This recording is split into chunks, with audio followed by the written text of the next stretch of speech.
Hey guys, and welcome back. I am Aarav, and today I'll be making book reviews part 6. So today I'll be bringing a new wartime series known as Biggles. It's about an RAF pilot named James Bigglesworth and about his adventures. Now he has got three sections: World War One, Between the Two Wars, and World War Two. So now let's start with the World War One section. First one is Biggles, the Camels Are Coming. Now, this is not just one story. There are 17 short stories in these, and they tell about how Bigglesworth and his beloved Sopwith camel go through their escapades against the Germans. Now, the Sopwith camel is a brilliant plane with elegant design, but it demands fierce loyalty from its pilots.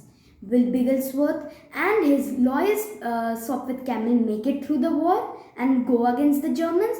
Read Biggles, the Camels Are Coming to find out. Biggles in France is our next book in the list. It's a sequel to Biggles, the Camels Are Coming. This too is not just one story. In fact, it's 7 short stories compiled in one book. This too is about how Bigglesworth flies in his Sopwith camel and goes through all the escapades against the Huns. The Huns is the delegatory term Captain W.E. Johns has used in this book to describe the Germans. So this is about many of his stories against the Germans, fighting against the Germans. Now that the World War I section is finished, let's go to the Between the Wars section. Biggles goes to war. Now as we know, World War I is finished and now there's no war going on. And World War II is not yet to come for a long time. So why is the title Biggles Goes to War? That's because a country hidden in the East Balkans is not as peaceful as the other countries are. It's fighting with its neighbor, Moldova. Now can this country survive? Because its neighbor has got lots of and has an air force. Thus the Count appeals to the three friends, Bigglesworth, Algy Lacey and Ginger Hebblethwaite to save them. Will Biggles, Ginger Hebblethwaite and Algy be successful in setting up the first air force and defending the country? Read Biggles Goes to War to find out. Now that we have done our World War I section and Between the War section, let's go to my favorite section, the World War II section. Now first I would like to present to you Biggles Defends the Desert. Biggles Defends the Desert is the third book in the World War II section. In this, he flies my personal favorite plane, the Spitfire, the Supermarine Spitfire. He flies that in the North African desert during the North African campaign against a wily opponent, the Zoyton, who is quite ruthless against the British and is a fanatical Nazi ace and has downed many British planes. In the desert, every drop of water and every second of time counts. Will Biggles and his friends make it through alive or not? Besides, this is the first book in which Biggles is called in not as an air ace but as an air investigator. And this is investigating the recent disappearances of many British planes around that area.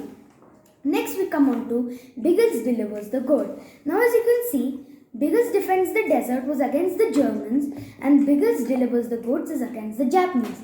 As you can see on the cover, there is a Mitsubishi Zero or the Zen is given.